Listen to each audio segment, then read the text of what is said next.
Bueno, bienvenidas a todas, todos y todes a este podcast. De pronto están escuchando la voz un poco distinta, de pronto no, porque tenemos la voz supremamente parecida, pero esta vez soy yo, Hugo Malagón, el que hace la introducción a este podcast Fútbol por Correspondencia. ¿Por qué por correspondencia? Pues porque yo no me voy a levantar a las 3 de la mañana, mi hermano se va a levantar a las 3 de la mañana a hacer esto en conjunto, así que nos mandamos audios analizando un poco lo que pasó con el partido y decidimos entonces grabar esto.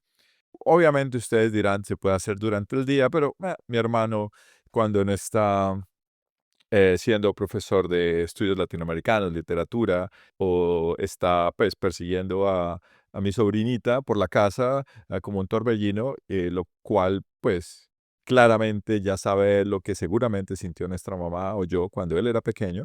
Entonces así era, así estamos. Y yo tampoco me voy a levantar porque pues estoy laborando como científico en la Universidad Médica de Viena. Sin embargo, siempre hay tiempo para hablar de Colombia, para hablar del Mundial y para compartir con el hermano. Entonces aquí estamos y vamos a ver qué pasa. Esta vez hago yo la introducción. Al menos Colombia no cambió tácticamente cómo empiezan los partidos, pero nosotros sí cambiamos y aquí vamos. Pues entonces, resulta que hay unos puntos claves de los que me gustaría hablar del partido. Mi hermano, como siempre, lo conocen ya con un par de podcasts, le gusta ampliar un poco en las cuestiones mucho más tácticas.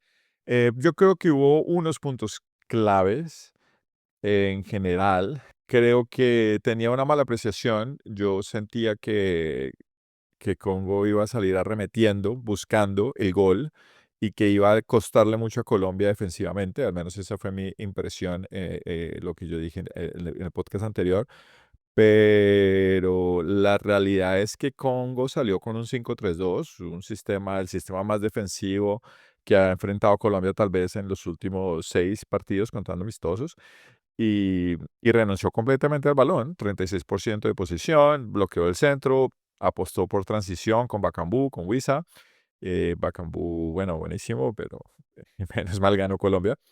Y el portero de Congo, pues MVP del partido. O sea, hubo Colombia 20 remates en la puerta y desperdició pues muchas ocasiones, pero la realidad es que Colombia con una probabilidad de gol de 1.03 versus Congo 0.34, la diferencia la generó el portero. O sea, hubiéramos podido ganar por más, hubiéramos podido ganar por 2-1, un 3-0 o algo así, si se hubiera enfrentado a un portero, digamos, promedio que se espera, pero tapó extremadamente bien.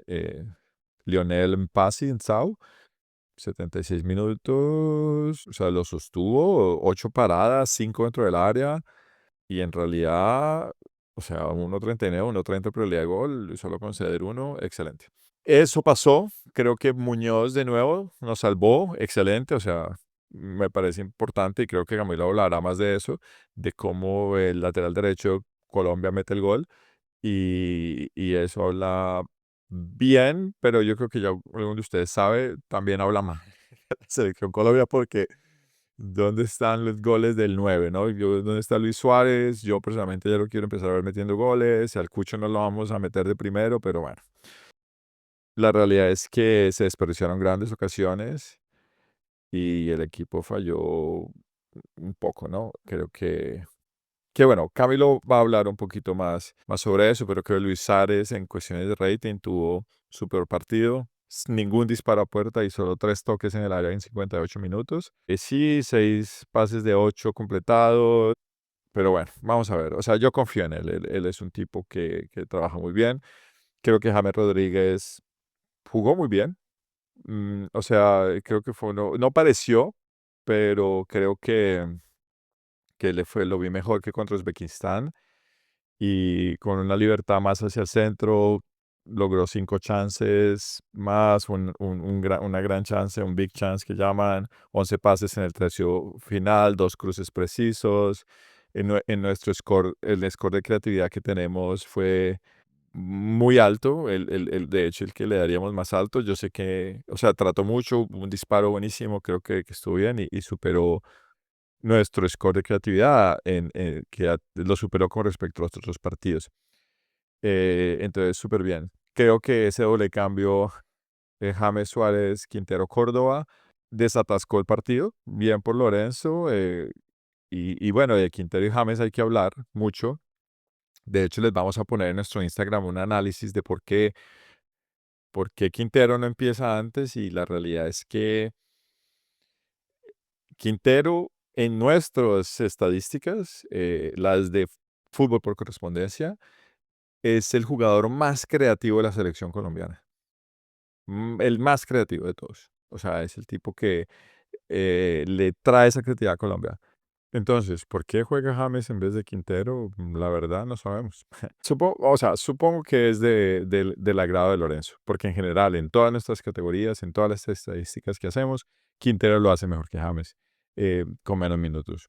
Pero tal vez eso, ¿no? Llega con menos minutos, es otro tipo de juego, así que le va mejor. La realidad es que fue el que hizo el pase, Córdoba sosteniendo con su cuerpo el defensor, claramente genera un impacto y eso es extremadamente bueno. Yo he dicho antes que Camilo Vargas no me convence mucho, pero creo que tuvo un buen partido. Creo que fue el mejor partido también de Camilo Vargas en los últimos 6, contando amistosos. Y eso bueno, le da confianza. Creo que necesitamos confianza, sobre todo contra Portugal, que es lo que se viene. Y vamos a ver. Entre Ríos también, pero yo creo que todavía en nuestras estadísticas y en lo que se ve en el partido, Puerta le gana a Ríos. Esto es un poco lo que yo siento que es lo que ha pasado en el partido y Luis Díaz estuvo por debajo de su promedio habitual, pero tampoco le podemos pedir todo al mejor jugador de la selección Colombia. Creo que hay que mencionar de Luis Díaz que son 5 fueras de juego. Es el yo creo que ningún jugador colombiano ha tenido tantos fueras de juego en los últimos partidos. 2 disparos a puerta, 7 toques en el área. Estuvo muy activo, pero no llegó. No llegó. Creo que hubo una falta ahí que podemos comentar, que no me pareció falta, en donde él metió un gol, pero él es un tipo que a pesar de esos 5 fueras de lugar, es un jugador extremadamente fiable, extremadamente confiable y bueno. Entonces, los mejores goles del partido: Muñoz, Mojica, me gustó mucho, Davison Sánchez, Camilo Vargas, y bueno, de ahí para abajo podemos mirar a Rodríguez Quintero y obviamente no podemos dejar de lado al arquero de Congo, que yo creo que fue el más importante del equipo rival. Así que bueno, Camilo, muéstranos cuál fue tu percepción táctica del partido, cómo crees que salió Congo, cómo lo viste, cómo sientes que se desenvolvió Colombia, qué opinas de los goles. ¿Está bien o está mal? A mí me parece preocupante que los delanteros no la metan, pero yo sé que tú tienes una visión muy importante, muy interesante también sobre la creatividad de Colombia. Entonces cuéntanos un poco. ¿Cómo es Portugal? De paso, al final puedes hablar de eso porque yo creo que Portugal obviamente va a ser un equipo súper difícil. Yo siento que es el mejor mediocentro del campeonato. Y pues se despertó contra Uzbekistán. Le pasaron por encima a Uzbekistán, un equipo que nos dio problemas, que nos hubiera podido quedar un 3-2, un 3-3. Y Portugal le pasó por encima. ¿Cómo la ves o sea, hay que pasar de primeros, ¿no? Si se puede. Entonces un empate o la victoria, ojalá. ¿Cuál es tu percepción? ¿Cómo crees que saldrá Colombia contra Portugal? ¿Se va a repetir el mismo sistema táctico? ¿O crees que, o sea, Lerma va a tener que jugar? ¿Crees que saldrá Ríos? ¿Crees que saldrá Puerta? Cuéntanos. Y bueno, esto es fútbol por correspondencia.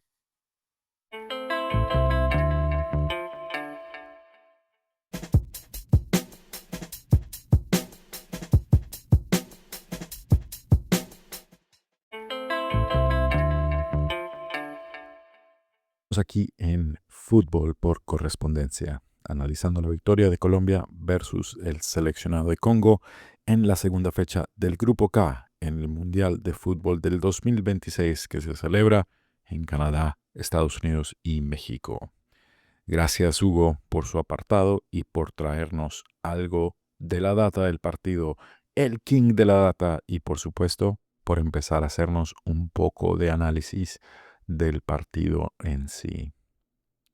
Creo que voy a darles algunos rápidos puntos claves del partido, a mi manera de verlo, y luego me adentraré en algunas cuestiones para explicar más detalles que me parecen importantes sobre la táctica del partido y sobre la selección Colombia, pensando en el presente del equipo y en lo que se viene.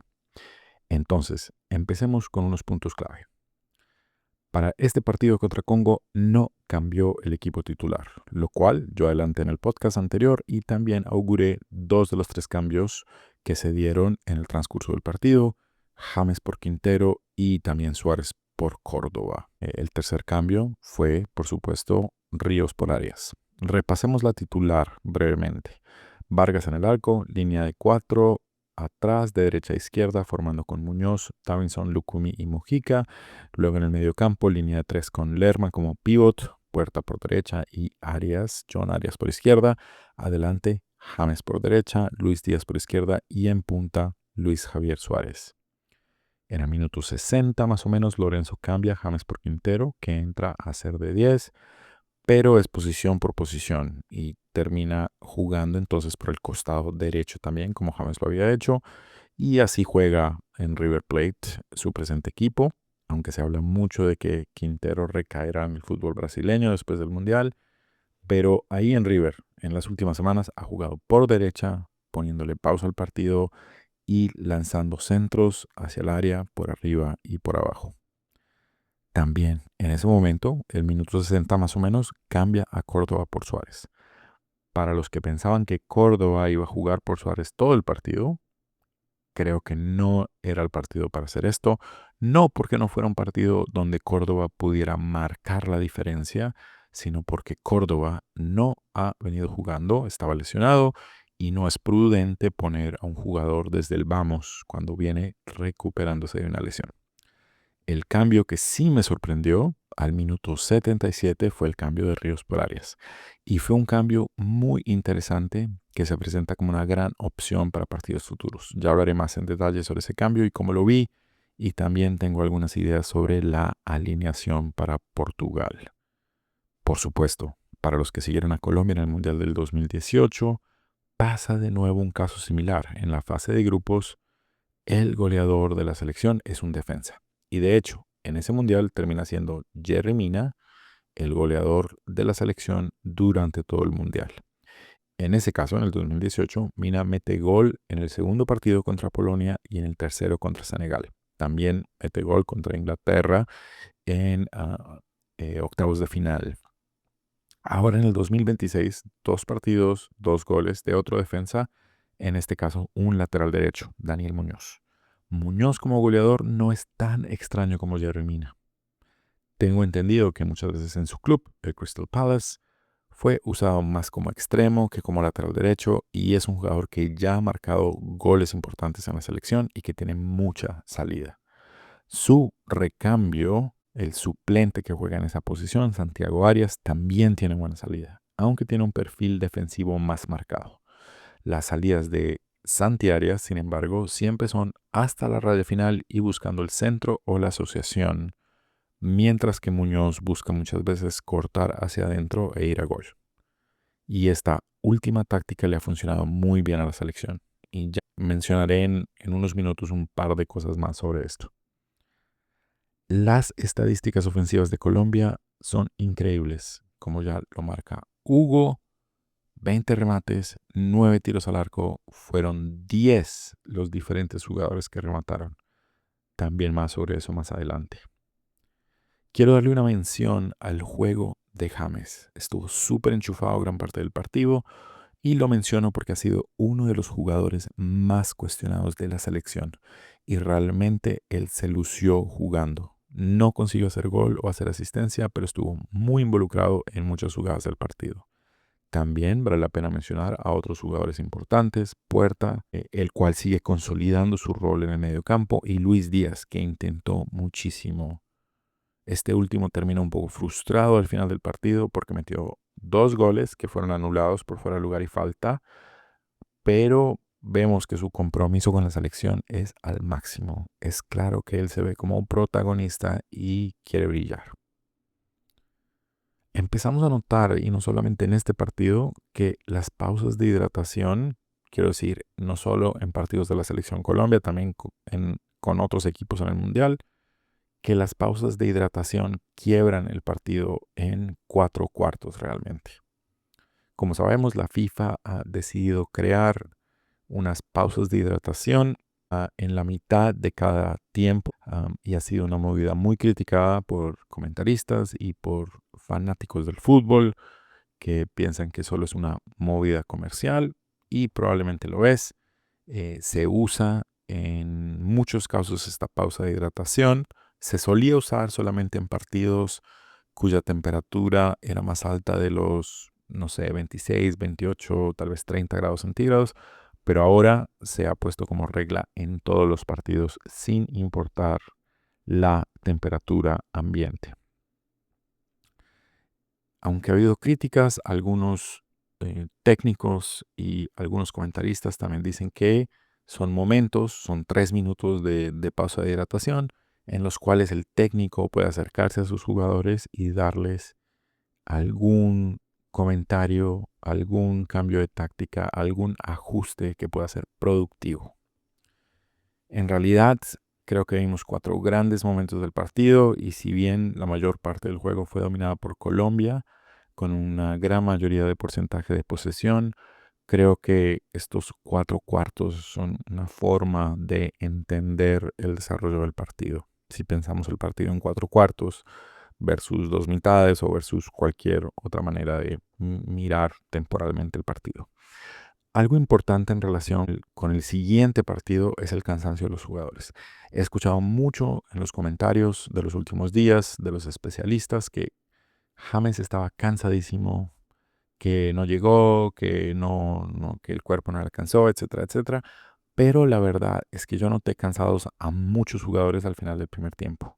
James, por supuesto, es el blanco en la mira de muchos comentaristas que le quieren dar palo por todo, pero jugadores como Suárez y Díaz tampoco tenían piernas al final del primer tiempo y el descanso de medio tiempo no pudo llegar más rápido porque realmente estaban exhaustos y mucho de eso tiene que ver con la labor táctica que se estaba realizando. Finalmente, antes de entrar en unos temas puntuales un poco más, debo decir que mi análisis de que Congo era o es un equipo más jugón y que realmente no iba a jugar al choque no fue del todo cierta. Sin embargo, bueno, voy a intentar de reivindicarme con ustedes. O sea, la realidad es que ignoré la cantidad de posesión que Portugal había tenido versus Congo en el partido de la primera fecha de este grupo, que fue altísima, más alta que la de Colombia, de hecho. Y eso marcó la dinámica de juego, que fue la tenencia de balón por parte de Portugal y las acciones de juego ofensivo a través de la creatividad del medio campo, proponiéndolo casi todo, mientras que Congo esperaba y proponía principalmente a través del contragolpe. Igual, yo creo que Congo tampoco fue tan agreste, por así decirlo. A ver, en el primer partido, en ese partido contra Portugal, Congo cometió 10 faltas versus 9 de Portugal. De hecho, aún con más faltas, Portugal recibió 3 amarillas versus una de Congo y ganó el 55% de los duelos. Mientras que con Colombia, Congo hizo 16 faltas versus 12 de Colombia y todavía Colombia recibió más amarillos, 2 versus 1. Podemos hacer alguna crítica al árbitro, le faltó sacar alguna tarjeta, pero de hecho esa única tarjeta que le sacan a Congo fue por discutir. Un jugador discutió con el árbitro casi al final del partido y no fue por una acción de juego. En ese partido contra la selección cafetera, Congo no tuvo la mayoría de duelos ganados, pero de todas maneras no fue una cantidad menor, fueron 43% de los duelos. Entonces, no es una cifra despreciable. O sea, Congo también esperó a Colombia, hizo más faltas, pero Colombia también guerreó el partido cuando fue necesario. De hecho, hubo una falta por ahí de Muñoz que ni siquiera marcaron, donde le puso todos los taches encima a un jugador contrario. Es cierto que Congo pudo haberse ganado un par de amarillas más, como ya lo dije antes, pero me quedo con eso. Congo fue aguerrido porque el partido lo llamaba, Colombia iba a jugar más, iba a proponer más, pero también jugó dentro de su plan del juego de contragolpe muy bien al balón, se movió muy rápido y tuvo principalmente una gran acción de gol, pero sí algo de movilidad a través del partido. Bueno, ahora habiendo dado estos titulares sobre el partido, adentrémonos en algunos puntos en más detalle. Empecemos por los momentos del partido. Me parece que cada cuarto, por así decirlo, marca un momento específico en el partido. Colombia al comienzo, antes de la primera pausa de hidratación, sale con todo. Creo que hay un total de 9 disparos en los primeros 25 minutos. Colombia va con todo arriba. No solo tiene un volumen ofensivo altísimo, sino que además hace una recuperación tras pérdida muy rápida también. Roba muchos balones en el campo de Congo y esto le hace poder reorganizarse rápidamente y volver a atacar. Esta es la razón por la que en ese 4-4-4-3-3 del dibujo táctico, Puerta aparezca por derecha, porque él ayuda a taponar la salida por derecha con James adelante suyo. Sabemos que James no es el jugador más comprometido en defensa, entonces Puerta ayuda mucho a James ahí. Aunque debo notar que vi muy involucrado a James en labores defensivas, especialmente en estos 25 minutos. Eso fue importantísimo para que Colombia estableciera la superioridad en el juego de forma temprana y hiciera que Congo se echara para atrás. Debo mencionar también rápidamente acá, y para contestarle a Hugo, creo que James hasta gana unos duelos en balones por arriba. Y creo que esa es una de las diferencias entre James y Quintero, donde James gana, ¿no? ¿Por qué James está primero? Creo que James, pues es un jugador más alto que Quintero. Quintero mide 1,67, James 1,80. Y bueno, un paréntesis, yo no creo mucho a veces en las alturas que se publican de los jugadores. Yo a veces veo jugadores que se ven muy pequeños, por lo menos por televisión, y no sé, dicen que son más altos de lo que realmente son en los lugares de estadísticas o en Wikipedia, etcétera. Pero no importa, igual sabemos que James es más alto que Quintero y por ahí es un jugador más físico. No mucho más físico, no corre tanto, pero Quintero hubo un par de jugadas contra Congo que iban por arriba y él ni siquiera fue a buscar el balón porque sabía que no le iba a ganar. James fue por arriba, buscaba el cabezazo, buscaba ganar y entonces ahí hay algo más que puede hacer James. Em, Se mueve un poco más. Me parece que Quintero es un jugador más lento, aunque, y probablemente James es mejor en los pases por abajo, pero Quintero hace unos lances de larga distancia muy, muy perfectos. Pero yo creo que a pesar de las dificultades físicas de James, Quintero es menos físicamente que James y creo que probablemente ahí gana James la titularidad. Bueno, además de el pasado de James en la selección Colombia, hacen que sea un jugador de más jerarquía. Es más conocido internacionalmente. Cuando te encuentras con un rival, creo que James por ahí da un poquito más de miedo que Quintero en ciertos contextos. Creo que para los jugadores sudamericanos, Quintero es un jugador también de mucho miedo porque lo conocen muy bien. Para jugadores de afuera, quizás no, porque Quintero no jugó mucho afuera, no tuvo mucho protagonismo en el fútbol global, sí en el fútbol sudamericano, en River, ganó la Libertadores, etcétera. Pero sí, James es un jugador que tiene más prensa, que fue más famoso, y eso también en momentos específicos del juego puede contar para que el rival se comporte de cierta manera ante cierto jugador, ante James versus Quintero. Bueno, volvamos al análisis. Aunque usualmente en los partidos hemos visto una movilidad entre Arias, James, Puerta y Díaz en los amistosos y en estos dos partidos, me parece que en este partido fueron más organizados. Se quedaron más firmes posicionalmente, precisamente para romper los contragolpes de Congo, siendo muy aplicados en los espacios y en la recuperación tras pérdidas, ¿no?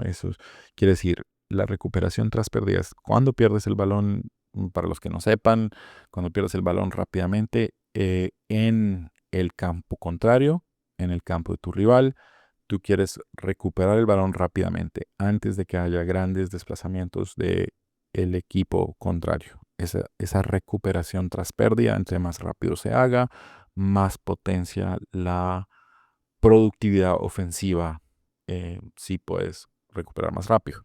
que la selección Colombia creo es la envidia del mundial. O sea, hay 14 jugadores que estuvieron en el terreno de juego, 10 diferentes jugadores intentaron convertir a través de remates. Suárez, el 9, John Arias, James, Díaz, Puerta, Mojica, Davinson, Lucumí, Muñoz y Quintero. Toda la línea defensiva de Colombia tuvo remates al arco. O sea, solamente el arquero, Camilo Vargas, y 3 otros jugadores, Lerma, Córdoba y Ríos, estos dos últimos habiendo jugado solo 20-30 minutos, no disparan al arco. Esto para mí sigue probando que los factores fundamentales en el juego de la selección Colombia son la creatividad ofensiva y la fortaleza del medio campo en su dinamismo colectivo, en la creación de jugadas de gol.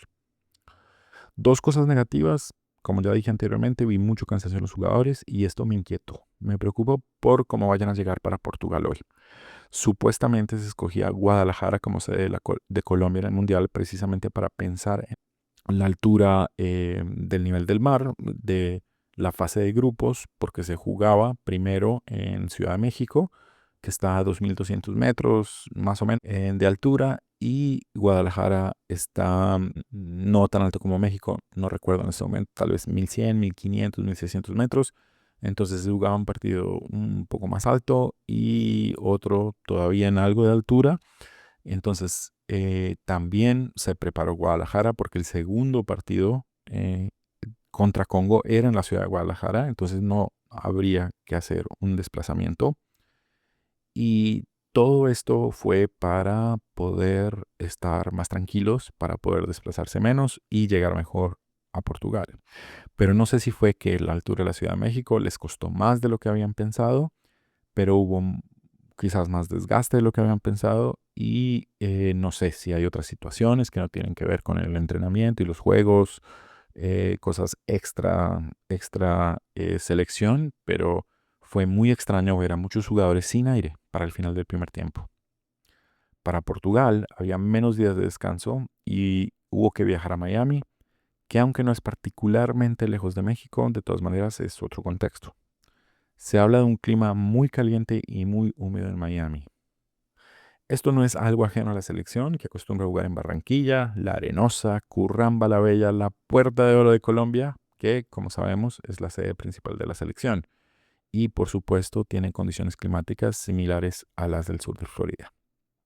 Veamos entonces cómo llega la selección, pero preocupa un poco. Por supuesto, la segunda cosa negativa, lo que ya decía Hugo, es la falta de gol de los delanteros. No quiero dar un gran balance sobre esto ahora, pero será un tema para episodios posteriores de fútbol por correspondencia. Por supuesto, Colombia ha metido 4 goles en 2 partidos. No es un mal promedio goleador, pero esperemos a ver qué pasa en el tercer partido. Lo lógico, lo ideal sería que Luis Javier Suárez marcara. Es posible que tenga muchos más espacios en ese partido porque Portugal va a proponer, no se va a quedar atrás esperando a Colombia, entonces ojalá se le dé un gol. Pero además creo que es importante que no solo él, sino todos los delanteros marquen para que ellos mismos tengan confianza. Colombia todavía no es un país de goleadores y en la selección todavía falta ese gran goleador. Pero démosles a los delanteros un partido más para ver qué sucede. Volvamos entonces a los momentos del partido. Después de la primera pausa de hidratación, los siguientes 2 cuartos, por así decirles, el técnico de Congo adelanta un poco sus líneas para quitarle protagonismo en el medio campo a Colombia y para poder cortar el juego entre Lerma y Puerta y los jugadores de más adelante. Ahí el partido se traba un poco para Colombia, aunque sigue intentando remates al arco y jugadas creativas. Luego, en la última parte del partido, ya James caminando por el cansancio y también por unos buenos golpes que se llevó en algunas faltas, Quintero entra y ayuda a destrabar el partido. Creo que el gol de Muñoz en muchos sentidos es muy similar al gol en el primer partido. James, que juega por ese costado, acapara mucha marca, además de otros jugadores por izquierda como Arias y como Luis Díaz. Y Quintero en este caso también más o menos cumple ese rol de James. Lo que hace esto es abrir un carril por detrás de esa figura, ¿no? James en el primer partido, Quintero en este partido. Entonces se abre un carril detrás de ese jugador por derecha donde el lateral se puede colar. En estos dos goles del primer y el segundo partido, ustedes ven que Muñoz aprovecha ese espacio abierto. ¿Qué le deja el hecho de que las marcas de los equipos rivales se tengan que ocupar de marcar jugadores en el centro y en la izquierda? Y aprovecha para meterse por ahí. Nunca sabremos, yo creo, si Quintero se la quiso pasar realmente a Muñoz o si se la estaba pasando a Córdoba, que hace más bien una pantalla para que el balón siga por ahí.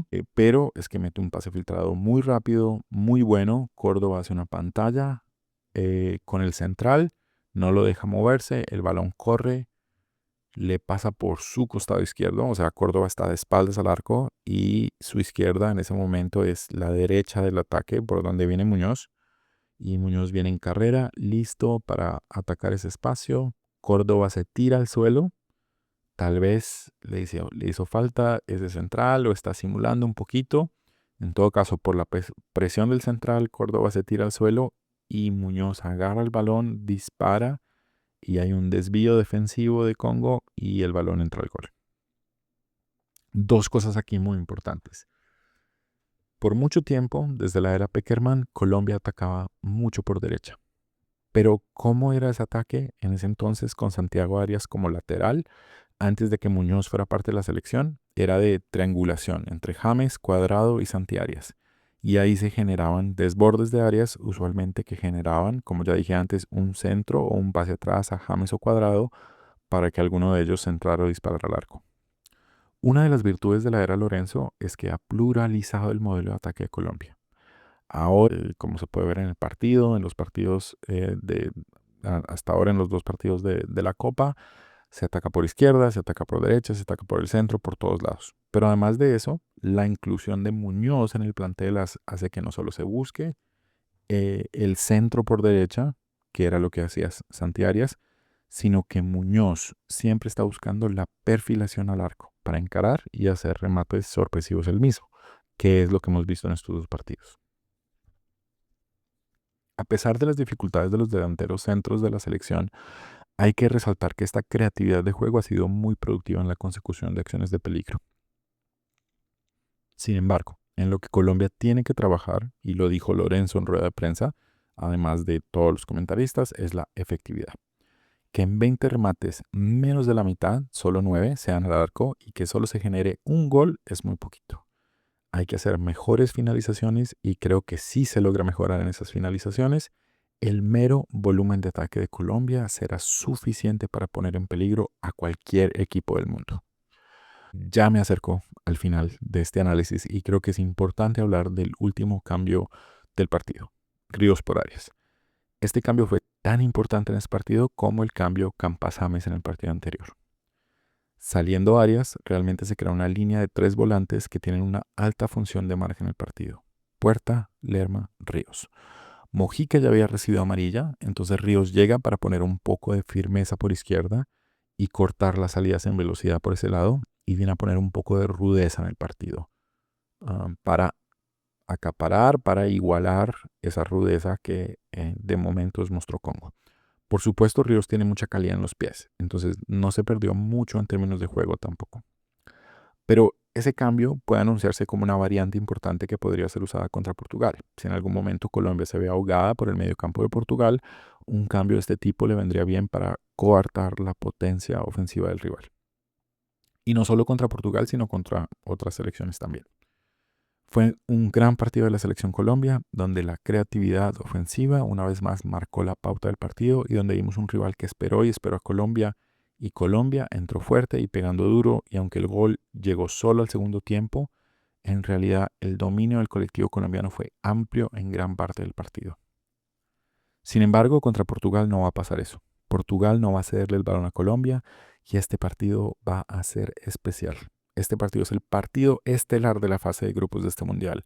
Fue el partido más pedido, el más esperado, uno de los que más rápido se vendió y uno que ha generado muchísima expectativa. Creo que esto, más allá de que Portugal no es Francia, no es Inglaterra, etcétera, y Colombia no es Argentina, no es Brasil, es claro que es un partido de dos equipos que tienen mediocampos muy jugones. Y por eso se espera un partido muy bonito, disputado y de muy alta intensidad. Las expectativas son muy altas y vamos a estar muy atentos a todo lo que pueda suceder. Y para hacer nuestro análisis en el próximo episodio de nuestro podcast Fútbol por correspondencia, por supuesto. Se ha dicho que puede haber variantes para el partido. Lorenzo en rueda de prensa pareció avisar eso. Yo en realidad no pienso que haya cambios. Yo pienso que empezará igual, pero quizás hace algunos cambios más rápido que en partidos anteriores, dependiendo de cómo se vaya elaborando el encuentro y también de cómo vayan quedando los otros partidos que se juegan antes y de pronto se van definiendo algunas de las partidas de 16avos. Hay que recordar que hay 3 jugadores con amarilla: Lucumí en la defensa, Mojica como lateral izquierdo y Lerma como pivot. Lo que significa en últimas que 3 jugadores defensivos tienen amarilla y si ven segunda amarilla se perderían el siguiente partido. También es posible que le quiera dar minutos a algunos jugadores que de otra forma no tengan mucho chance para jugar en los siguientes partidos. Pero bueno, yo veo la cuestión así. El partido se empieza igual. Una posible modificación por derecha es que Muñoz vaya adelantado de extremo y Santi Arias juegue de lateral. En este caso, creo que el sacrificado sería John Arias en la izquierda, que empezaría de suplente, y simplemente James pasaría a jugar más en el centro del campo. Arias ayudaría a dar mejor marca para Nuno Méndez, que es uno de los mejores laterales del mundo y que juega para Portugal, para el PSG, en clubes y que vendría por ese carril. En algún momento del juego, Mojica también puede salir por David Machado por cuestión de la amarilla. Podríamos ver también por amarillas la salida de Lerma, por Castaño, Portilla. Yo pensaría que mejor Portilla que Castaño, porque Portilla tiene más juego y control de balón. Castaño es más un 5 que va a jugar para hacer faltas, romper jugadas en el medio campo de Portugal, pero no tiene mucho volumen ofensivo. En algún momento yo creo que se podrían venir 3 diferentes en ataque. De nuevo Campas y Cucho, y también vamos a ver unos minutos definitivamente a John Córdoba porque él necesita seguir teniendo rodaje después de su lesión. Si decide cambiar defensa, pues Lucumí puede ser cambiado por Jeremina y Willardita, pero yo imaginaría que va a cambiar por Willardita. Eso sería lo más claro. Jeremina será usado en fases de eliminación, en partidos trabados, para que dé volumen ofensivo en balones parados. Sabemos que va muy bien de cabeza. A mí, Willardita, que creo que va a ser la opción de Lorenzo para este partido, no para empezar, pero en algún momento, a mí no me convence del todo, pero pues es lo que hay. Bueno, está por verse que pasarán algunas horas en el Hard Rock Stadium de Miami, pero para terminar, les cuento que esperamos una marea amarilla también en el estadio hoy, como lo fue en Ciudad de México y en Guadalajara. Es que Colombia juega de local en Estados Unidos también. En Estados Unidos hay 2,5 millones de colombianos, cifra que asciende a 3,3 millones si se toma en cuenta personas nacidas en Estados Unidos, pero que tienen raíces colombianas. De esos 2,5, 3,3, 1,2 millones residen en la Florida, o sea, bastante cerca de la acción de hoy. En comparación, el número de portugueses es 10 veces menor. Eso sin contar la cercanía geográfica entre Colombia y Estados Unidos, facilitando a los turistas colombianos que hayan venido a apoyar a la selección. Seguramente muchas personas estarán o en el estadio o por ahí, en Florida, en Miami, apoyando a la selección. Seguramente, si no en el estadio, en los fan zones, en los diferentes lugares donde se podrá ver el partido, en bares, etcétera. Los medios dijeron que podrían haber estado cerca de 80,000 personas en el banderazo que se dio ayer en el hotel de la selección para demostrarle ese apoyo, estar con ellos, cantarles canciones, etcétera. Y me imagino que fue algo muy bonito para que la selección se sienta apoyada, se sienta lista para el partido de hoy. Vamos Colombia por los 9 puntos. Con esto nos despedimos de este podcast Fútbol por Correspondencia. Denle like a la publicación en YouTube y suscríbanse para no perderse de futuros episodios. Además de esto, síganos para más detalles y también para ver algunas gráficas preparadas por mi hermano Hugo Malagón, el king de la data, en nuestro Instagram, Fútbol por Correspondencia, todo pegado. Si nos quieren contactar, pueden escribirnos por privado en Instagram, hacer un comentario allí o también a nuestro correo electrónico futbolporcorrespondencia@gmail.com. Esto fue Fútbol por Correspondencia. Los esperamos en la siguiente entrega. Chao.